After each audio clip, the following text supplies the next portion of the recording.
अब आप लोगों ने OTR रजिस्ट्रेशन कर लिया है, तो अब आप लोग लॉगिन कर सकते हैं ईमेल आईडी से भी, मोबाइल नंबर से भी और OTR आईडी से भी, जो कि आपकी जनरेट हुई थी OTR रजिस्ट्रेशन के दौरान। हम लोग मोबाइल नंबर से कर रहे हैं। जब आप मोबाइल नंबर डालेंगे उसके बाद आपका OTP आएगा, वो गेट OTP पर क्लिक करना है आपको, बताता हूँ मैं। अब आप लोग अपना मोबाइल नंबर डालें। ये मोबाइल नंबर वही होना चाहिए जो आपने OTR के टाइम पर डाला था। अब आप लोग वेरिफिकेशन कोड ये कैप्चा में से डाल दीजिए, क्लिक ऑन लॉगिन। अब आप लोगों का मेन काम शुरू होता है।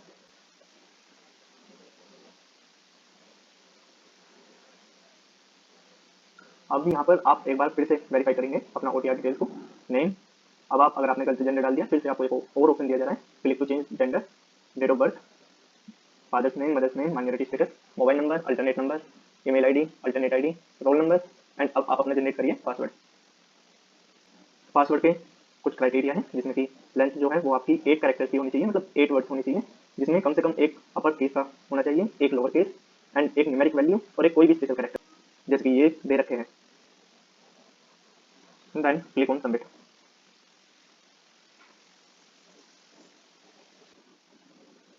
अब आप लोगों को पर्सनल इन्फॉर्मेशन पर जाकर डिटेल्स डालनी है, nationality citizen India, mother tongue Hindi. आप लोगों की अगर कुछ और है तो आप डाल सकते हैं तो अपने अकॉर्डिंग। मैरिटल स्टेटस, मैरिड हो, अनमैरिड हो, विडो हो, विडोवर हो, डिवोर्सी हो। प्लेस ऑफ बर्थ क्या है, इंडिया में या इंडिया के बाहर। अब अपने यहाँ का post office, city, state, district, pin code, आपके एरिया का पिन कोड क्या है, community SC ST OBC general EWS, creamy layer या नॉन क्रीमी। अगर नॉन क्रीमी से हो आप क्रीमी लेयर और नॉन क्रीमी लेयर, एक बहुत छोटा डिफरेंस बता सकता हूँ सिर्फ, जैसे कि अगर आपकी एवरेज या फिर ग्रोस सैलरी जो है आपकी या ग्रोस इनकम आपकी नहीं आपके पेरेंट्स की 8 लाख रुपीज से कम है तो वो नॉन क्रीमी में आएगा, और यदि 8 लाख से ज़्यादा है तो वो क्रीमी में है। और अगर आप लोगों की पेरेंट्स की इनकम 8 लाख से कम है तो आप लोग नॉन क्रीमी लेयर में आओगे। क्रीमी लेयर को कोई भी बेनिफिट नहीं मिलता है रिजर्वेशन का, जबकि नॉन क्रीमी लेयर को बेनिफिट मिलता है। अब अपना सर्टिफिकेट नंबर आपको इसमें मेंशन करना है। सर्टिफिकेट नंबर आपके कास्ट सर्टिफिकेट पर ही दिया हुआ होगा।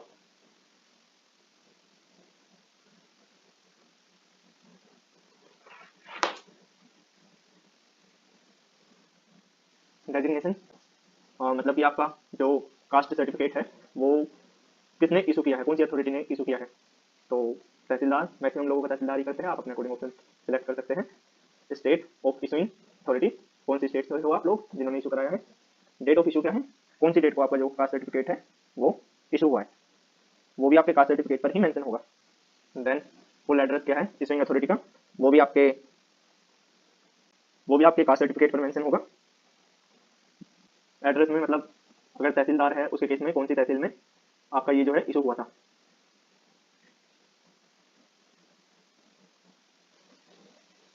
अब आपकी कास्ट, ट्राइब या कम्युनिटी क्या है जो कि कम्युनिटी सर्टिफिकेट पर मेंशन हुई ऑलरेडी, जैसे हमारे में गुजर है।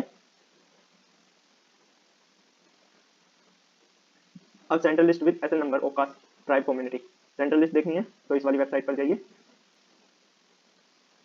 इसको वेबसाइट कर लेंगे। इसमें आपको लिस्ट मिलेगी, जिसमें कि आप पहले अपनी स्टेट सेलेक्ट करिए।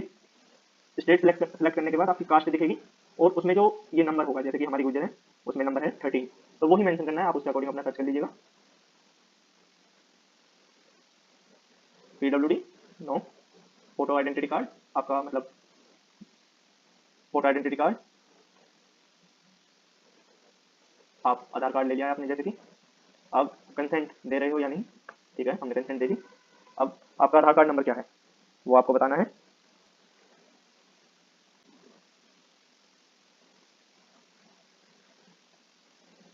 इसमें भी नो ही कर देना है।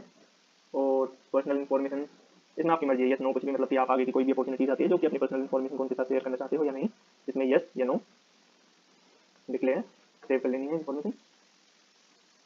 बाद एड्रेस इन्फॉर्मेशन, इसमें अपना जस्ट हाउस नंबर, विलेज वगैरह क्या है आप डाल दीजिए, जैसे कि आप गाँव से बिलोंग करते हैं विलेज का नाम डाल दीजिए।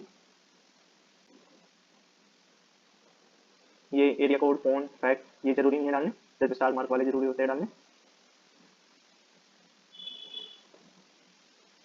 Then photograph and signature. Simple, अगर आपको अपने फोटोग्राफ और सिग्नेचर करेक्ट इन पैरामीटर्स के अंदर लाने हैं तो जस्ट सर्च कीजिए, सबसे अच्छा टूल है। किसी भी एग्जामिनेशन का आप फॉर्म भरते हैं तो सरकारी रिजल्ट टूल्स, सिंपल आप इस पर क्लिक करिए। फर्स्ट वेबसाइट, इमेज रिसाइजर, आपको जो भी फोटो रिसाइज करनी है according to the parameters that are required in the examination. एक छोटा सा ऐड इसको स्किप करना है, अपनी फाइल सेलेक्ट करनी है, कस्टम साइज कीजिए, यूपीएससी फोटो, देन रिसाइज। बस आपका ये काम हो जाएगा क्योंकि डाउनलोड हो जाएगी यहाँ पर। Then same for signature, image resizer पर ही सिलेक्ट करिए अपनी file, custom size, UPSC photo हो गई थी हमारी, और यूपीएससी सिग्नेचर, रिसाइज, डाउनलोड। बस आपका काम हो गया। फोटो के लिए choose file, signature, choose file, signature is mine, declare कर दीजिए, सेव, एजुकेशनल इन्फॉर्मेशन, सेंड, क्या रीजन थी, परसेंटेज आपके कितने थे 10th में ये डालना है, कौन सी ईयर में पास हुए थे, ये डिटेल आपकी मार्कशीट पर मिलेगी 10th ईयर की, वो कौन सी ईयर में इशू हुई थी, सब्जेक्ट क्या क्या थे आपके उसमें, सब्जेक्ट क्या क्या थे आपकी 10th क्लास में। इसमें कोई भी स्पेशल करेक्टर यूज नहीं करना है, मतलब आपको कोमा वगैरह यूज नहीं करना है, सीधा सीधा अपने सब्जेक्ट डालने हैं। क्या था इंस्टीट्यूशन का,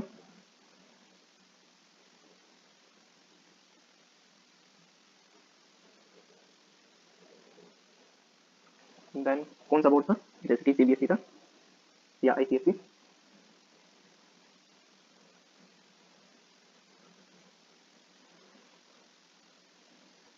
क्लास डिवीजन में अगर आपके स्कूल्स में क्लास जैसे कॉलेज में होता है 60% से ऊपर 60 फर्स्ट क्लास है, देन ये, तो अगर आपका है ये चीज़ तो आप मेंशन कीजिए, नहीं है तो सीधा नो।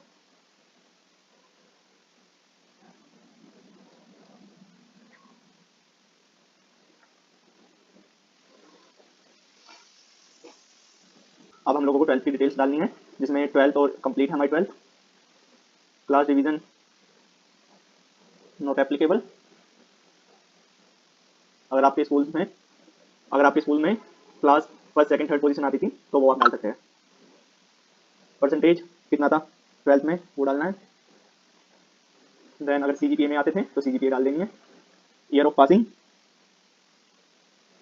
देन सब्जेक्ट्स क्या क्या थे आपके, इसमें आप कोई स्पेशल कैरेक्टर यूज नहीं करेंगे।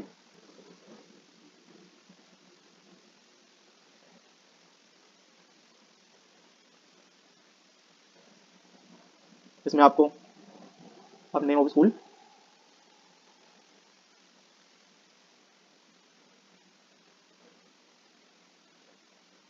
कौन सा बोर्ड था,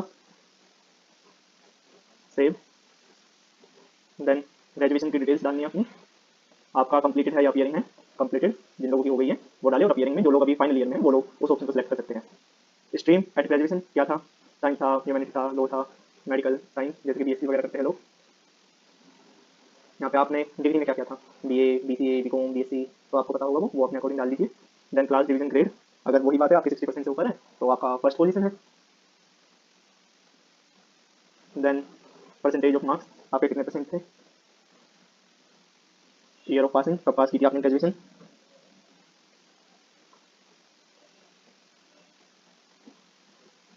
सब्जेक्ट्स क्या क्या थे आपके ग्रेजुएशन में,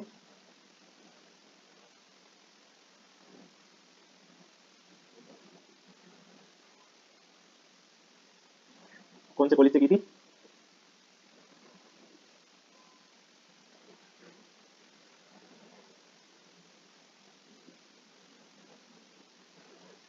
कौन से बोर्ड यूनिवर्सिटी से की थी, चौधरी चरण सिंह या फिर आपका ड्यू, या इसमें तमाम ऑप्शन दे रखे हैं जिसमें आप सिलेक्ट कर सकते हैं।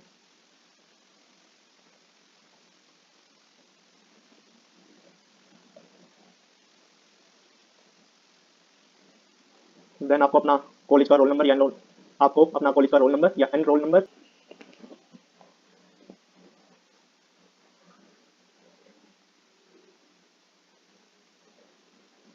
आपको आपकी मार्कशीट कब इशू हुई थी वो आपको डेट मेंशन करनी है।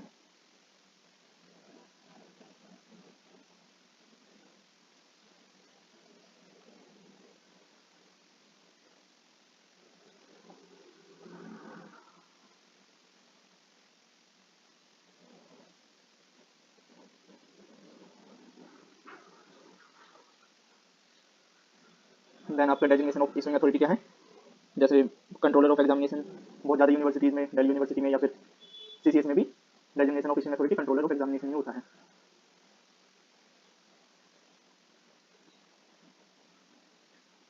Then full address of issuing authority, आपको सीधा अपनी यूनिवर्सिटी का नाम डाल देना है अगर आपके पास कोई एड्रेस नहीं है, और अगर एड्रेस मेंशन है आपकी उसमें मार्कशीट में तो आप उस एड्रेस को मेंशन कीजिए।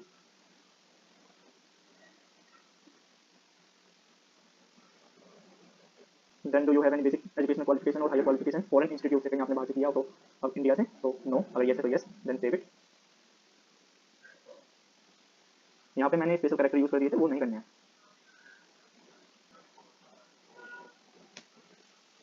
एजुकेशनल क्वालिफिकेशन हो गई, अगर आपने पोस्ट ग्रेजुएशन की आप वहाँ की डिटेल्स भी ऐसे ही फिलअप कर सकते हैं।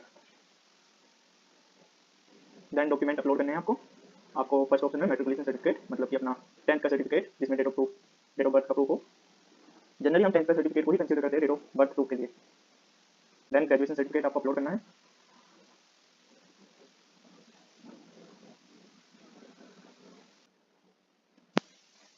देन अपना Aadhaar card, voter ID, PAN card, जो भी आपको एक फोटो आईडी प्रूफ देना है।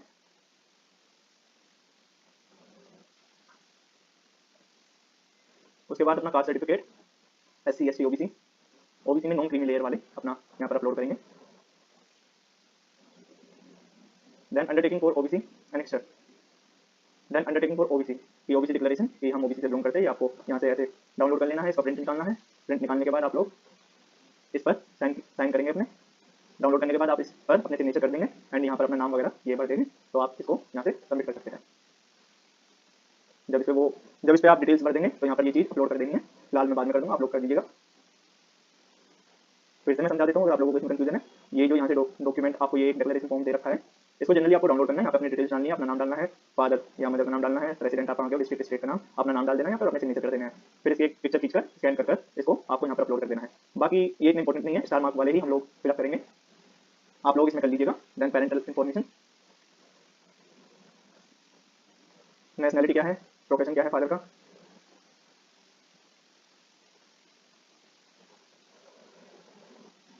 इसके अकॉर्डिंग आप लोग फिलअप कर देंगे। अगर प्राइवेट जॉब करते हैं आपके फादर तो आप सीधा यहाँ पर अदर्स पर डालकर स्पेसिफाई कर देंगे उसको, प्राइवेट जॉब वर्कर। देन अपना एड्रेस इसमें डाल देंगे, आपने पहले भी एड्रेस मेंशन किया है, सेम वही एड्रेस है तो वो आपका आ ही जाएगा यहाँ पर। देन वो आपका आ ही जाएगा यहाँ पर। अगर आपके फादर कोई ऐसी पोस्ट में है या रिटायर्ड है, अगर आपके फादर सर्विस में कौन सी पोस्ट पर है वो आप यहाँ पर इंडिकेट कर सकते हैं। एनुअल इनकम क्या है आपके फादर की वो आप यहाँ पर मेंशन कर सकते हैं। एंड स्टेट, आपके फादर ओरिजिनली किस स्टेट से बिलोंग करते हैं वो आप, district to which your father originally belong, तो वो भी आप डाल दीजिए। अब इसमें पोस्ट जो है वो अपने फादर से एक बार पूछ लीजिएगा कि आपके फादर किस पोस्ट पर है अपनी कंपनी में, अगर वो प्राइवेट जॉब में है, और यदि वो सरकारी जॉब पर है तो आप वो पोस्ट डाल दीजिए। एनुअल इनकम आप अपने फादर से पूछ लीजिएगा, वो डाल दीजिए।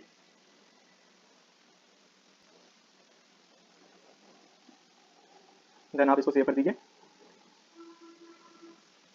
मदर इन्फॉर्मेशन में मदर कौन से नेशन से है, मतलब नेशनलिटी इंडियन है या बाहर से है, प्रोफेशन क्या है, देन एड्रेस अगर सेम है तो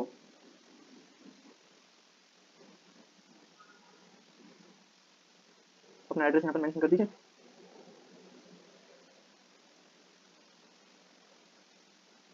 अगर मदर सर्विस में है उनकी पोस्ट वगैरह नहीं है तो ठीक है, नोट एप्लीकेबल अगर नहीं है। एनुअल इनकम अगर अर्न करते हैं तो वो आप इनकम डाल दीजिए, नहीं तो जीरो। स्टेट आपकी मदर किस स्टेट से ओरिजिनली बिलोंग करती है, आपकी मदर कौन से डिस्ट्रिक्ट से ओरिजिनली, जो उनके पेरेंटल डिस्ट्रिक्ट है जहाँ पर आपकी मदर के फादर रहते हैं। Then save it. Parental information आप filled up. Then employment information, आपकी क्या प्रेजेंट एम्प्लॉयमेंट सिचुएशन है, अगर नॉट एम्प्लॉयड तो नॉट एम्प्लॉयड, कभी एम्प्लॉय हुए हो यस या no, no. Have you ever been self employed, कभी मतलब खुद से कुछ काम किया अपना business type, no, save. UPSC examination information, have you ever been debarred by UPSC from any of its examination, कभी आपको यूपीएससी ने निष्कासित किया है, नहीं। कभी आपने यूपीएससी फॉर्म अप्लाई किया है अभी तक, अगर किया है तो यस, नहीं तो no. Have you ever accepted allocation to a service post, मतलब आपने एग्जाम दिया है और आपका सिलेक्शन हो गया, तो आपने कोई एक्सेप्ट की है वो पोस्ट, तो यस या no, no, then save it. Achievement, prizes, medal, other, कोई आपको स्पोर्ट्स में प्राइज मिला है, पोजीशन, लीडरशिप की, health in school college, other extra curricular activities, hobbies, ये मतलब जरूरी नहीं है डालना, आपकी इच्छा है। What language can you read, write और speak, give particular and state the examination pass if for any for each. कौन सी लैंग्वेज है जो आप अच्छे से लिख पाते हो, पढ़ पाते हो और बोल भी पाते हो। तो जनरली अगर नॉर्थ इंडिया की बात करें जैसे हिंदी, स्पीक ओनली हिंदी, इसमें इंग्लिश का ऑप्शन नहीं है। Read and speak Hindi, read write speak Hindi, examination पास जिसके स्कूल में 10th तक हिंदी थी तो 10th क्लास, जिसके स्कूल में 12th तक थी तो 12th क्लास ऐड कर देना है। देन अगर दूसरी लैंग्वेज भी तो आपको आती है पढ़नी लिखनी या बोलनी, वो आप चूज कर सकते हैं, देन सेव इट। अब हम लोग ओबीसी एनएसजे बनने वाले हैं, जिन लोगों को सबसे पहले यस लिख दो कि हम नॉन क्रीमी लेयर को बिलोंग करते हैं। इसके बाद date of birth of father, then mention the PAN number of your father, does he have, yes, PAN card number आपको मेंशन करना है। Then date of birth of your mother, then does he have PAN card number, yes, and if yes mention the PAN card number. Father service में है या थे, yes या no अपने according. Exact profession लिखना है अपने फादर का, जैसे अगर सर्वेंट है, लॉयर है, कीपर है, शॉपकीपर है, तो वो एग्जैक्टली मेंशन करना है। जिनके पेरेंट्स प्राइवेट जॉब करते हैं, प्राइवेट जॉब प्रोफेशन हो गया उनका। देन इफ इन सर्विस, क्या वो सेंट्रल गवर्नमेंट या स्टेट गवर्नमेंट, मतलब किस सेक्टर के अंडर वो जॉब कर रहे हैं। तो इसमें जैसे अगर कोई प्राइवेट जॉब से है तो private organisation, at the full name, then full name and address of the concerned organisation, जिस भी ऑर्गेनाइजेशन में वो काम कर रहे हैं उसका पूरा नाम एंड एड्रेस मेंशन करना है। Then name of the post to which he was appointed by direct recruitment, जब आपके फादर अपॉइंट हुए थे तो वो कौन सी पोस्ट पर थे वो मेंशन करनी है। देन क्या उनकी पोस्ट को कैटेगराइजेशन दी है एबीसीडी किसी भी डिपार्टमेंट के अकॉर्डिंग, ये रूल वगैरह है गवर्नमेंट के ऑर्डर या नोटिफिकेशन के अकॉर्डिंग। अगर उनको कोई ऐसा है कि ये क्लासिफाइड नहीं है एबीसीडी पोस्ट में, तो कोई ऐसा रेलेवेंट गवर्नमेंट ऑर्डर या नोटिफिकेशन जो कि कंपेरेबिलिटी बनाता है इस पोस्ट की to the group A B C and D, जैसे गवर्नमेंट पोस्ट में होती है ग्रुप एबी, जैसे यूपीएससी ग्रुप ए की जॉब है, तो इसके अकॉर्डिंग। अगर नहीं है, आपको नहीं भी पता है तो आप एक बार पता कर लीजिए, और अगर ऐसा कुछ नहीं है तो select no. Then if the father has retired, resigned or terminated from the service, the detail of the present status from the time of retirement, कि आपके फादर अगर रिटायर हो चुके हैं या टर्मिनेट हो चुके हैं सर्विस से, तो अब प्रेजेंट स्टेटस क्या है आपके फादर का, और री एम्प्लॉय हुए हैं तो मोड ऑफ री एम्प्लॉयमेंट क्या है, और अगर आपके फादर रिटायर नहीं हुए अभी भी सर्विस के अंदर है तो इसको ब्लैंक छोड़ दीजिए। Then whether the father has had been in employment in an international organization like UN, international organisation है तो यस, वरना नो। फादर डेड या डेट ऑफ हिज डिमाइज, अगर आपके फादर की डेथ नहीं हुई है तो आप इसको ब्लैंक छोड़ दीजिए। The father suffers from permanent incapacity while in service, कोई परमानेंट इनकैपेसिटी है मतलब कोई भी शारीरिक चोट या शारीरिक ऐसा, मतलब कि कोई भी परमानेंट इनकैपेसिटी है, यस या नो उसके अकॉर्डिंग, और अगर यस है तो डेट कब से वो परमानेंट इनकैपेसिटी है। Then name of the post and group of the post, equivalent of post, वही A B C D, pay scale of post, कितनी सैलरी, पे स्केल है उसका, डेट ऑफ अपॉइंटमेंट, कब अपॉइंटमेंट हुआ था, प्रमोशन, एज जिस टाइम पर अपॉइंटमेंट हुआ था, मेथड क्या था रिक्रूटमेंट का, डायरेक्ट था या प्रमोशन था या कॉन्ट्रैक्ट था, वो आप डिटेल्स डाल सकते हैं। ये रेलेवेंट नहीं है, मतलब ये इंपॉर्टेंट नहीं है डालना, आपकी इच्छा है। कोई कॉन्स्टिट्यूशनल पोस्ट होल्ड करते, कोई कॉन्स्टिट्यूशनल पोस्ट होल्ड करते हैं, नो, और पैरामिलिट्री या नेवी या एयरफोर्स में है, नो, अगर है तो मेंशन कर दीजिएगा आप यस। मदर सर्विस में है तो यस, नहीं तो नो। नो कर देंगे तो आपको फिर कोई डिटेल ही नहीं मांगी जाएगी आपसे। Then mother's constitutional post, no, और मैंने आपको बताया था ये भी इतना ज़्यादा जरूरी नहीं है, वरना बिना बताए भी आपका फॉर्म सबमिट हो जाएगा। Mothers arm force paramilitary service, yes या no. Parents of the candidate on agricultural land, अगर आपके पेरेंट्स के पास एग्रीकल्चरल लैंड है, यस या नो। अब है तो आपके पास कितना है इरिगेटेड लैंड जो फादर ओन करते हैं, मदर एंड चिल्ड्रन, मतलब आप, आपके फादर एंड आपकी मदर, तीनों का मिलाकर जो भी लैंड है वो आप इसमें मेंशन कीजिए। अनइरिगेटेड जितना है वो आप मेंशन कर दीजिए। स्टैट्यूटरी सीलिंग लिमिट क्या है इरिगेटेड लैंड की, तो आप वो भी, अगर आप हेक्टेयर में कैलकुलेट कर रहे हैं अपने लैंड एरिया को, तो आप 7.3 हेक्टेयर यूपी में लिमिट है लैंड की, इरिगेटेड या फिर नॉन इरिगेटेड सीलिंग लिमिट जो है। Then if the land is both irrigated or unirrigated, indicate whether condition given in clause B schedule 5 applies, give details, not that much relevant. Income from salary, financial year आपके ये father की income मांगी जा रही है, yes, income of father, income from salary आप mention कर दीजिए। अब इसमें बहुत कंफ्यूजन रहता है फाइनेंशियल ईयर 2023-24 या असेसमेंट ईयर 2024-25, मैं थोड़ा आपको कंफ्यूजन दूर कर देता हूँ। फाइनेंशियल ईयर 2023-24 मतलब कि 23 और 24 में जो आपके फादर ने इनकम अर्न की है तो वो ईयर, एंड असेसमेंट ईयर 24-25 जिसमें आपके फादर 2023-24 में जो सैलरी अर्न कर ली है उसका जो आईटीआर फाइल करेंगे वो 24-25 में करेंगे, तो इसलिए उसको असेसमेंट ईयर बोला जाता है। मतलब जो 23-24 में कमाया है उसकी आईटीआर फाइल होगी 24-25 में, तो उसके अकॉर्डिंग ये कंफ्यूजन आप दूर रखना। Then income from agriculture, OBC में एग्रीकल्चर इनकम दिखानी ज़्यादा जरूरी नहीं है, ना ही वो मेंशन की जाएगी, चाहे लाख हो या कुछ ना हो, उसमें आपके ऊपर कोई फर्क नहीं पड़ने वाला है। ईडब्ल्यूएस में ज़्यादा फर्क पड़ता है, आपके फादर आईटीआर फाइल करते हैं या नहीं, अगर किसी साल का नहीं किया है, जैसे 23-24 का अगर नहीं किया है तो उसमें नो भी डाल सकते हैं, किया है तो यस। क्या आपके पास अवेलेबल है लास्ट 3 ईयर पे आईटीआर रिसिप्ट, अपलोड करने के लिए, अगर है तो यस यस, और नहीं है तो नो नो मेंशन करके आप ये इस पर क्लिक कर दीजिए, I will submit complete ITR to commission date of interview से पहले या उस दिन। और अगर है तो आप नीचे अपलोड करने का आपके पास ऑप्शन आएगा, आप तीनों ITR को तीनों सालों की ITR को एक PDF में बनाकर कंबाइन करके आप अपलोड कर सकते हैं। मदर की इनकम, अगर आपकी मदर वर्किंग कर दिए तो 0 0 मेंशन कर देना। जिस भी ऑप्शन में आपका कोई इनकम सोर्स नहीं है उसमें 0 ही आपको डालना है, ब्लैंक कुछ नहीं छोड़ना है इसमें। मदर ITR फाइल करती है, अगर इनकम नहीं है तो नो। देन अपलोड मर्ज ITR, अगर आपकी मदर भी इनकम अर्न करती है और ITR फाइल करती है और आपके फादर भी, तो दोनों की इनकम की दोनों के ITR को मर्ज कर देना है और वो फाइल आपको अपलोड करनी है। Then details of wealth held by parents, आपके पेरेंट्स मतलब अगर शेयर मार्केट स्टॉक्स है या कहीं पर इन्वेस्ट कर रखा है या फिर कोई ऐसी लैंड या प्रॉपर्टी है जिस पर टैक्स जाता है बिल्डिंग टाइप में, तो वो मेंशन करनी है। अगर ये चीज़ नहीं है, जस्ट सिंपल लाइक दे रहे हैं तो आप 0 मेंशन कर सकते हैं। Then whether documentary proof in support of service status land holding income from different source property held by parent if yes hold, मतलब कोई भी ऐसा डॉक्यूमेंट्री प्रूफ जिसमें कि कोई डिफरेंट सोर्स से इनकम अर्न कर रहे हैं वो आपके पास हो तो यस या नो मेंशन कर सकते हैं, और है तो वो भी अपलोड भी करना है। देन अपना डिक्लेरेशन देना है, आई सविता। देन अपना अंडरटेकिंग देनी है कि ये आप अपनी मर्जी से फॉर्म भर रहे हैं, अपने विलेज या टाउन का नाम डालना है, स्टेट आप कौन सी स्टेट से बिलोंग करते हैं, district. Then have you read declaration of OBC annexure, आपने वो रीड किया है या नहीं। देन अब हम लोग पार्ट 2 रजिस्ट्रेशन को फिल करने जा रहे हैं, खुद ही फीड हो चुकी है पहले से ही। देन एजुकेशन क्वालिफिकेशन डिटेल्स आपको ऑलरेडी पास या पीआर है, मतलब लास्ट ईयर में हो या आपकी कंप्लीट हो चुकी है, वो सिलेक्ट कीजिए। देन फॉर विच एग्जामिनेशन आप कंसिडर करना चाहते हैं, IFS या दोनों के लिए या सिविल सर्विसेज के लिए, ये चेंज नहीं होगा, आपका कोई ऑप्शन नहीं मिलेगा चेंज करने के लिए। देन आपका ये डिटेल्स कंटिन्यू, क्या आप लोग कोई एज रिलैक्सेशन क्लेम कर रहे हैं, यस या नो। सर्टिफिकेट आपने ये डॉक्यूमेंट ग्रेजुएशन का पहले अपलोड कर दिया, यहाँ पर व्यू कर सकते हैं, एंड OBC का भी आपने अपलोड कर दिया, यहाँ पे आप व्यू कर सकते हो। देन कंटिन्यू, उसके बाद फोटो आइडेंटिटी कार्ड, आपने आधार कार्ड दिया है, आप अपनी कंसेंट दे रहे हैं, आपका आधार कार्ड नंबर, आपके आधार कार्ड की फोटो है ये आप। देन आपकी परसेंटेज क्या थी ग्रेजुएशन के टाइम पे, आपको मेंशन कीजिए। इसमें पॉइंट का सिस्टम नहीं है तो आप एक ओवरऑल वैल्यू आप डालिए, round off value. Then number of attempts, आपने कितने अटेम्प्ट्स अब तक दे चुके हो, अगर नहीं दिए हैं तो 0।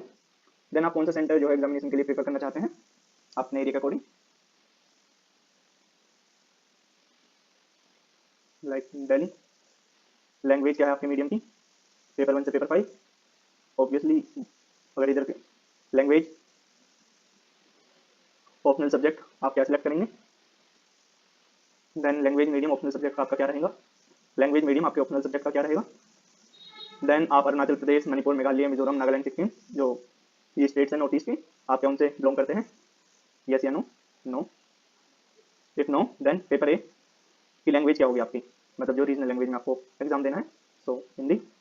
आप अपने अकॉर्डिंग इसमें डाल सकते हैं डिटेल्स, आप अपने अकॉर्डिंग इसको फिल आउट कर सकते हैं। अपडेट अगर आपको कुछ इसमें चेंज करना है, उसके बाद कैप्चा आप डाल सकते हैं इसमें, और उसके बाद आई एग्री पर क्लिक करना है, उसके बाद आई एग्री पर क्लिक करना है। अगर आपने एग्री कर दिया कोई चेंज नहीं हो सकता इसमें। देन पार्ट 3 के लिए हम अब आगे जा रहे हैं। इंटरव्यू किस मीडियम का होगा, हिंदी और इंग्लिश। इसमें यही बोल रखा है कि अगर आपने इंग्लिश लैंग्वेज चूज किया है मेंस एग्जामिनेशन के लिए तो आप अपने इंटरव्यू के लिए हिंदी या इंग्लिश दोनों में से कुछ भी चूज कर सकते हैं। इन दोनों में लगभग यही बात लिखी है, फादर अलाइव है या डिसीज्ड है, मदर। देन आपके पास एजुकेशनल क्वालिफिकेशन है इस एग्जाम को अपीयर करने के लिए, आप यस या नो। देन सेम, देन आपको प्रेफरेंस डालनी है अपनी पोस्ट के अकॉर्डिंग, आपको कौन सी पोस्ट किस प्रेफरेंस में चाहिए। आपको प्रेफरेंस डालनी है, प्रेफरेंस में आपको अगर किसी पोस्ट को आप ऑप नहीं करना चाहते हैं तो उसमें 99 डालना है, 99 लाइक दिस 99, एंड अकॉर्डिंगली आप 01 से लेकर 02 3 4 5 6 आप अपने अकॉर्डिंग पोस्ट को फिलअप कर सकते हैं अपनी प्रेफरेंस को। देन सेव एंड कंटिन्यू, उसके बाद प्लेस ऑफ बर्थ, आप विलेज से, टाउन से, डिस्ट्रिक्ट, कहाँ पर आपका बर्थ हुआ है। देन आपने अपनी मोस्ट ऑफ स्कूल एजुकेशन कहाँ पे ली है। प्लेस ऑफ स्टे, आपके फादर जो है कहाँ पर रहे most of the time, and place of residence most of the time after completing higher secondary education. आपका आपके place of birth, place of schooling, place of college education and employment या further place of stay, आप क्या consider करते हैं, आप rural से belong करते हैं या अर्बन से, वो मेंशन करना है। देन स्कूल लेवल आपका क्या रहा है, इंग्लिश रहा है, हिंदी रहा है, regional language, college level, type of institution attended at school level, government था, प्राइवेट था, पब्लिक एडेड था, मिशनरी था, अदर्स था, type of institution attended at college level, इसमें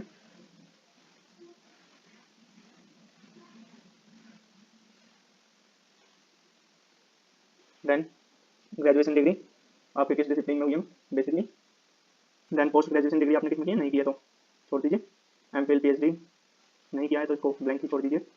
प्रेजेंट एम्प्लॉयमेंट स्टेटस क्या है आपका, अनएम्प्लॉयड स्टूडेंट।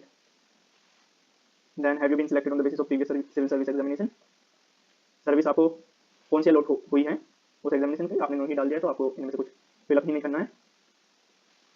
कोई आपने अभी तक कॉम्पिटिशन एग्जाम दिया है या नहीं, नहीं दिया है तो छोड़ दीजिए, दिया है तो आप उसको मेंशन कीजिए। फर्स्ट प्रायोरिटी आपके, आप 2 रीजन देने हैं आप इस पोस्ट को प्रीफर क्यों कर रहे हैं। बहुत टाइम पे आपने कुछ वीडियोस भी देखी होगी, उसमें इंटरव्यू पैनल जो है कैंडिडेट से पूछता भी है ये सवाल कि आप इस जॉब को सिविल सर्विसेज को ऑप्ट कर रहे हैं, उसकी 2 रीजन दीजिए। तो यहाँ पर अभी फॉर्म में भी वो चीज़ें इंक्लूड हो गई हैं।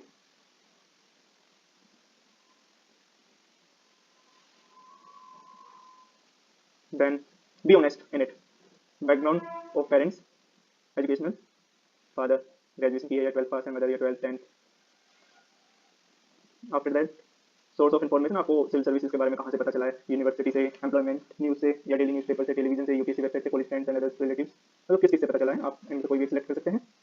After that if source is employment news, तो आपको वो मेंशन करनी है कौन सी न्यूज़ चैनल से या पेपर से मिला है आपको। देन फॉर सिविल सर्विसेज आपने कोई कोचिंग अटेंड की है या नहीं की है, वो भी आपको मेंशन करना है, नॉट अटेंडेड लाइक।